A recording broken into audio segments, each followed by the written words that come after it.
Gopalakrishna temple ಹತ್ರ ಇಲ್ಲಿ ಬಂದು ಇಲ್ಲಿಂದ ಒಂದು 50 ಮೀಟರ್ಸ್ ಒಳಗಡೆ ಹೋಗ್ಬೇಕು. ಅಡಿಗೆ ಮಾಡಬೇಕಾಗ್ತದೆ, ಗಾಡಿನ ಇಲ್ಲೇ ಬಿಡ್ಬೇಕಾಗ್ತದೆ.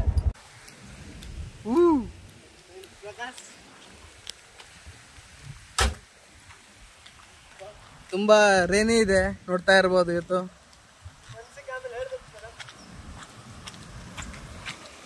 ಇಲ್ಲಿಂದ ಒಂದು 50 ಮೀಟರ್ಸ್ ಆಗುತ್ತೆ.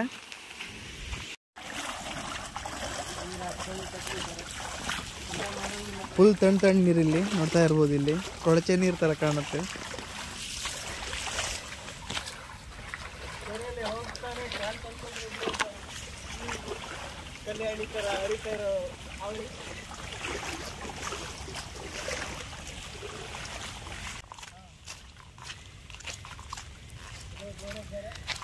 ನೋಡ್ತಾ ಇರ್ಬೋದು ಗೋರೆಕೆರೆ. ಇಲ್ಲಿ ಒಳ್ಳೆ ಸ್ನಾನ ಎಲ್ಲ ಮಾಡ್ಬೋದು.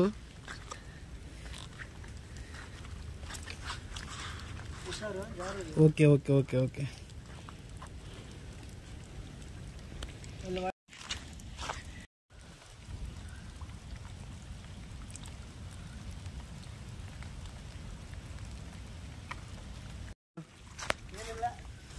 ಏನೋ ನನ್ನ ಫ್ರೆಂಡ್ ಇವತ್ತು ತೋರಿಸ್ಬೇಕು ಅನ್ನಿಸ್ಕೊಂಡು ಬಂದೆ.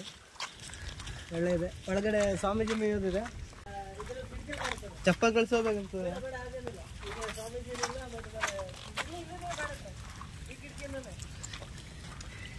ಇರ್ಬೋದು. ಇಲ್ಲಿ ಸ್ವಾಮೀಜಿಯವರು ಸ್ನಾನ ಮಾಡ್ತಿರಂತೆ, ಸಿಕ್ಕಾಪಟ್ಟೆ ಹಳೆ ಕಾಲದಲ್ಲಿ.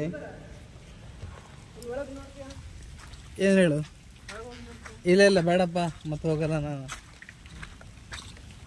ಇಲ್ಲಿ ಒಳ್ಳೆ ಈಜು ಹೊಡಿಬೋದು. ಒಳ್ಳೆ ವರ್ಲ್ಡ್ ಬೆಸ್ಟ್ ಸ್ವಿಮ್ಮಿಂಗ್ ಪೂಲ್ ಅಂತ ಹೇಳ್ಬೋದು. ನೋಡಿ,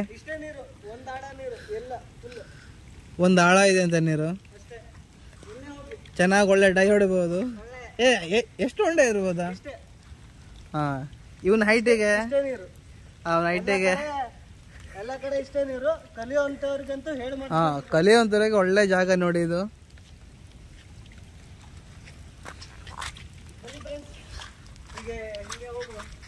ಮುಗೀತು. ಧಾರೇಶ್ವರ ಬೇಡವಾ? ಹಿಂಗಂತ ಹೇಳ್ತೀನಿ. ನನ್ನ ಈ ಸಣ್ಣ ಬ್ಲಾಗ್ ಇಷ್ಟ ಆದರೆ ಸಬ್ಸ್ಕ್ರೈಬ್, ಶೇರ್, ಲೈಕ್ ಮಾಡಿ. ಹಾಗೂ ಇಂಥದೇ ವಿಡಿಯೋಸ್ ಬೇಕಾದರೆ ಸಬ್ಸ್ಕ್ರೈಬ್ ಅನ್ನು, ಇದೇ ಥರದ ಹಿಡನ್ ಪ್ಲೇಸನ್ನು ಎಕ್ಸ್ಪ್ಲೋರ್ ಮಾಡ್ತಾ ಇರ್ತೀನಿ ಉತ್ತರ ಕನ್ನಡದಲ್ಲೆಲ್ಲ.